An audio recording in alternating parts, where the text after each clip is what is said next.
সবাইকে স্বাগতম। বিসমিল্লাহির রহমানির রহিম। পরম করুণাময় আল্লাহর নামে শুরু করছি। আমি মোহাম্মদ আব্দুল আজিজ, প্রভাষক Bangla, Rahmatullah model high school and college. আজকে আমি কিংবদন্তির কথা বলছি এই কবিতার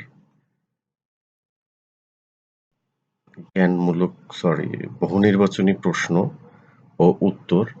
এটা প্রিয় শিক্ষার্থী তোমাদের সামনে তুলে ধরার চেষ্টা করছি। তোমরা যদি এটা প্র্যাকটিস করো তাহলে তোমাদের এই বছরের যে পরীক্ষা, এই পরীক্ষা থেকে অনেক অংশে তোমাদের কমন থাকবে। প্রশ্ন ১, আমি কিংবদন্তির কথা বলছি। কবিতায় কবি শেষ পংক্তিতে তার বলতে কাকে বুঝিয়েছেন? ক, নিজেকে, খ, পূর্বপুরুষকে, গ, ভাইকে, ঘ, দীর্ঘদেহ পুত্রগণকে। তাহলে কোনটা সঠিক? সঠিক হচ্ছে খ, পূর্বপুরুষকে। নাম্বার ২, যে কবিতা শুনতে জানে না সে মায়ের কোলে শুয়ে কি শুনতে পারে না? গান, কবিতা, ছড়া, গল্প। তাহলে উত্তর কোনটা হবে? হ্যাঁ, ঘ, রাইট, ঘ হবে উত্তর। উত্তর হচ্ছে ঘ, গল্প। নাম্বার ৩, আমি কিংবদন্তির কথা বলছি কবিতায় কবির পূর্বপুরুষদের পিঠে কিসের মতো ক্ষত ছিল? ক, কৃষ্ণচূড়া, ২, পশুর থাবা, ৩, রক্তজবা, ৪, শাপদের। কোনটা হবে উত্তর? গ। হ্যাঁ, দেখি। হ্যাঁ, সঠিক উত্তর হচ্ছে গ।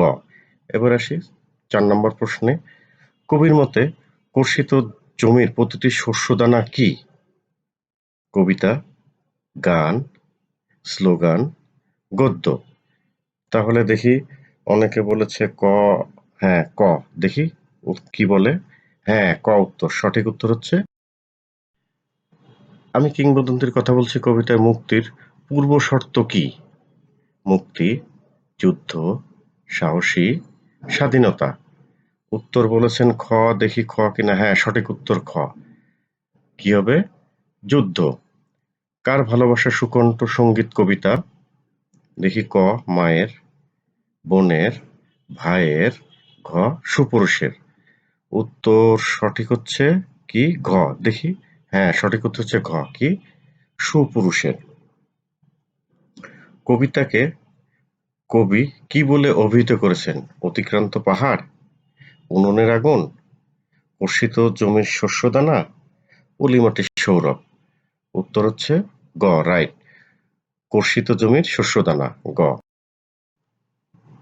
আমি কিংবদন্তির কথা বলছি কবিতায় যে লৌহদণ্ডকে প্রজ্বলিত করে তা কাকে সশস্ত্র করবে? জননীর আশীর্বাদ, খ, ইস্পাতের তরবারি, গ, প্রবহমান নদী, ঘ, শস্যের সম্ভার। উত্তর হবে খ, রাইট। হ্যাঁ, উত্তর হচ্ছে ইস্পাতের তরবারি, খ। ৯, আমি কিংবদন্তির কথা বলছি কবিতায় যে কবিতা শুনতে জানে না সে কি শুনবে? উচ্চারিত সত্য, পাখির গান, অরণ্য ও শাপদ, না ঝড়ের আর্তনাদ? উত্তর কি হচ্ছে? কি বলেছেন? ঘ। হ্যাঁ, উত্তর সঠিক, ঘ। ঘ হচ্ছে ঝড়ের আর্তনাদ। ১০, তার পিঠে রক্ত জবার মতো ক্ষত ছিল বলতে কি বোঝানো হয়েছে? প্রতিবাদী চেতনা, খ, শ্রমজীবী বৈশিষ্ট্য, গ, অত্যাচারের ইতিহাস, ঘ, কবিতার প্রতি অনুরাগ। তাহলে অত্যাচারের ইতিহাস, তার মানে এটা অত্যাচার করতো, এটা বুঝিয়েছেন তারই রক্তচাপার ক্ষতর মতো স্থান দেখে। কবির পূর্বপুরুষদের করতলে কিসের সৌরভ ছিল? রক্তজবার, পলিমাটির, শস্যদানার, শাপতের। উত্তর হচ্ছে খ, পলিমাটি। ১২, কিংবদন্তি শব্দটি কিসের প্রতীক? সংস্কৃতি, ইতিহাস, জনশ্রুতি, ঐতিহ্য। এখানে হবে ঐতিহ্য, ঘ। ১৩, আমি কিংবদন্তির কথা বলছি কবিতায় ভালোবাসা দিলে মা মরে যায় চরণটির তাৎপর্য কি? তাৎপর্য দেশ মাতৃকার জন্য সন্তানের মায়াত্যাগ, শ্রমজীবী বৈশিষ্ট্য, মাতৃকার জন্য সন্তানের মায়াত্যাগ, মায়ের গল্প শুনতে, আসলে এখানে একটু ভুল হয়েছে। মানে কটা অন্য কিছু হবে, ভুল করে চলে আসছে। মাতৃকার জন্য সন্তানের মায়া ত্যাগ, এটাই সঠিক উত্তর। এটা আগামীতে আবার এই প্রশ্নটা ঠিক। আমি কিংবদন্তির কথা বলছি কবিতায় কবি উচ্চারিত সত্যের মতো কিসের কথা বলছেন বা বলছে? স্বপ্নের, ইচ্ছার, প্রত্যাশার, আশার। স্বপ্নের কথা বলছেন। কিসের স্বপ্ন?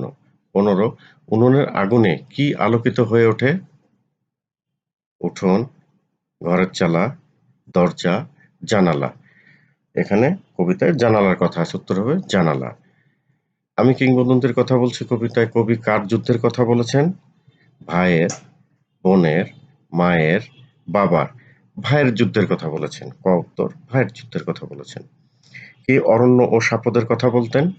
পূর্বপুরুষ, কৃষক, কবি, যে মৎস্য লালন করে। উত্তর কি হবে? পূর্বপুরুষ।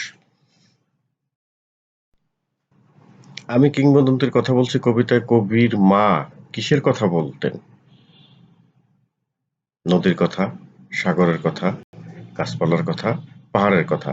নদীর কথা বলতেন। ১৯ সাপদ শব্দের অর্থ কি? নিবিড় অরণ্য, দুর্গম অঞ্চল, বিপদ, হিংস্র মাংসাশী প্রাণী, মানে যে মাংস খেয়ে জীবন ধারণ করে। সাপদ আসলে এটাকে দ্বারা হলো গিয়ে কুকুর বুঝিয়েছেন, আসলে মাংসাশী প্রাণী, মাংসাশী, হিংস্র মাংসাশী প্রাণী। আমি কিংবদন্তির কথা বলছি কবিতায় আমি শব্দটির উল্লেখ আছে কয়বার? ১৪ বার, ১৩ বার, ১২ বার, ১০ বার। ১৪ বার উল্লেখ আছে। সূর্যকে হৃৎপিণ্ডে ধরে রাখার অর্থ হল মুক্তির অনিবার্যতা, সর্বশক্তিকে ধারণ, সামর্থ্য অর্জন। ৩ টা অপশন: মুক্তির অনিবার্যতা, সর্বশক্তিকে ধারণ, সামর্থ্য অর্জন। ক ১-২, খ ১-৩, গ ২-৩, ঘ ১-২-৩। মুক্তির অনিবার্যতা, সর্বশক্তিকে ধারণ, সামর্থ্য। তাহলে ঘ হবে ১-২-৩। ১৯ বিচলিত স্নেহ কি অর্থে ব্যবহৃত হয়েছে? শাসকের প্রতি অপরিমেয় ঘৃণা, মায়ের প্রতি অপরিমেয় ভালোবাসা, ভালোবাসা থেকে উদ্ভূত চিন্তাভাবনা, গল্প শোনার অদম্য আগ্রহ। উত্তর কি হবে? ভালোবাসা থেকে উদ্ভূত চিন্তাভাবনা। কর্ষিত জমির প্রতিটি শস্যদানা কবিতা বলতে কি বোঝানো হয়েছে? কবিতার সৃষ্টিশীল উপাদান, ফসল উৎপাদনে কর্ষণ প্রয়োজন, শস্যদানা ও কবিতা অভিন্ন চেতনা। নিচের কোনটি সঠিক? ক ১-২, খ ১-৩, গ ২-৩, ঘ ১-২-৩। দেখি কোনটা? ২ আর ৩, অর্থাৎ ফসল উৎপাদনে কর্ষণ প্রয়োজন, শস্যদানা কবিতা অভিন্ন চেতনা।